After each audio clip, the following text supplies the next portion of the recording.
너무 딥해보려고 하거든요.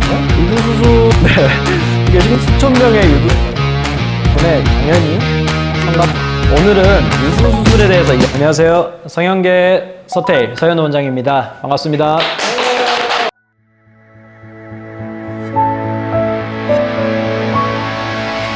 서태일은 제 별명이에요. 너무 디테일하게 수술한다고 해서 이렇게 붙여준 오늘은 유두수술에 대해서 이야기를 해보려고 하거든요. 유두수술이라고 했을 때 그게 뭐지? 하시는 분들도 있겠죠. 하지만 생각보다 유두로 고민하시는 분들이 많습니다. 함몰유두라든지 유두 축소라든지 뭐 다양합니다. 가장 먼저 고민되는 게 뭘 것 같아요? 감각이 저하된다던가 맞습니다. 이제 감각에 대한 이야기인데 특히 이 성감대 이런 감각에 대한 질문들을 많이 해주셨어요. 과연 유두 수술을 하면 성감대가 많이 떨어질까요? 정답부터 말씀을 드리면 정답은 아닙니다. 다른 수술도 마찬가지지만 유두 수술은 굉장히 진짜로 섬세한 수술이에요. 근데 제 별명이 뭐라고 했죠? 서태일! 네, 이게 10년 동안 우리 수천 명의 유두 수술을 하면서 성감대를 잃었다고 다시 찾아오신 분들은 한 번도 없었습니다. 굉장히 작은 조직을 자르고 꼬매고 연결시키고 올리고 내리고 하는데 어떻게 멀쩡하냐? 유두의 해부학을 보면 유두를 관장하는 신경이 이 네 번째 늑간신경이에요. 이제 늑간신경은 갈비뼈 사이의 신경이에요. 그래서 우리가 가슴 수술할 때 오히려 방을 키우거나 확장을 시킬 때 늑간신경을 만나기 때문에 그 신경이 늘어나거나 손상을 입게 되면 오히려 유두의 감각이 일시적이나 영구적으로 떨어질 수 있습니다. 유두 수술은 어떠냐? 유두의 감각은 크게 이제 두 가지 신경 감각이 있어요. 두 번째 늑간신경으로부터 올라와서 가슴을 뚫고 올라오는 메인 가지가 있는데 그것뿐만 아니라 이제 옆쪽에서 올라오는 여러 가닥의 신경들, 신경총이라고 하는데 이런 신경들이 진피 하층을 따라서 쭉 분포가 되어 있습니다.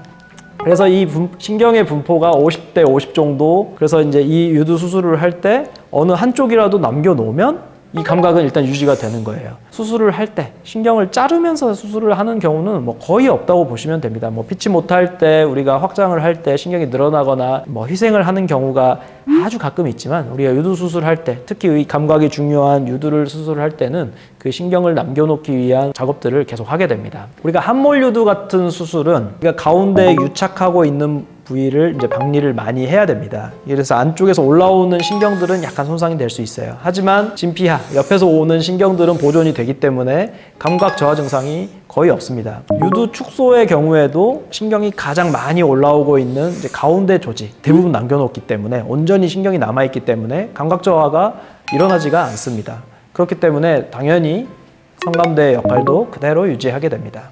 그 다음 질문이 많은 게 우리가 또 유두는 뭐 감각도 감각이지만 원래는 우리 모유수유하는 기관 있잖아요. 그래서 모유수유를 할 수 있냐 없냐가 굉장히 큰 화두가 됩니다. 유두를 통해서 모유수유를 할 수 있는 유관은 전체 우리 한 유두에 한 7개에서 12개 정도. 근데 60% 정도가 그중에 60% 정도가 가운데 몰려 있어요. 센트럴 번들이라고 하는 가운데에 모여 있습니다. 그래서 유두 수술을 할 때 가운데 부분을 보존시키면은 모유 수유는 가능해요. 유두 축소 같은 경우는 주변부를 제거를 하고 가운데는 남겨놓기 때문에 모유 수유가 가능하다고 말씀을 드립니다. 근데 이제 함몰유두 같은 경우는 조금 다르죠. 왜냐하면 함몰유두를 만들게 하는 것도 가운데 부분, 우리가 모유 수유를 하는 것도 가운데 부분. 아무래도 이 함몰유두를 밀어 올리기 위해서는 가운데 부분을 늘려주거나 끊어주거나 하는 동작들이 생겨요.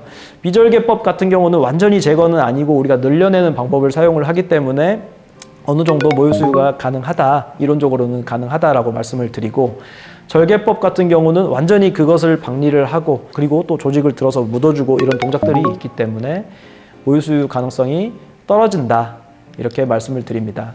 그래서 유두 수술을 한다고 다 모유수유를 못하거나 이런 것은 아니고 가능하면 이제 모유수유를 할 수 있도록 기능을 살리는 방향으로 진행이 되지만 그 함몰유두의 정도가 좀 깊을 때는 희생을 해야 된다, 이제 이런 경우가 있을 수 있다라고 설명을 드릴 수가 있겠습니다. 지금까지 항상 딱딱한 주제만 이야기한 것 같아서 오늘은 그나마 조금 이제 가벼운 주제로 이야기를 해봤습니다. 항상 이 말씀을 하세요. 진작 할 걸, 이런 말씀을 진짜 많이 하시거든요. 왜냐하면 우리가 이 수술을 할 수 있다 없다도 이제 잘 생각을 하지 못하고 또 이제 하더라도 어디 가서 어떻게 해야 되지? 라는 이제 우리의 정보가 별로 없기 때문에 애초에 이제 하실 생각을 별로 못 하시는 것 같아요. 근데 이제 이 수술이 아주 쉬운 수술은 아니기는 하지만 뭐 생활하는 데는 전혀 지장이 없는 뭐 회복 시간이나 이런 것에 있어서는 크게 어렵지가 않은 수술이거든요. 그래서 유두로 고민하시는 분들, 성감대라든지 기능적으로 감각이라든지 이런 것으로 전혀 이상이 없기 때문에 걱정을 하지 않으셔도 되겠습니다. 이제 마무리하도록 하겠습니다. 가슴속에 프라이드 서현 원장이었습니다. 안녕. 네.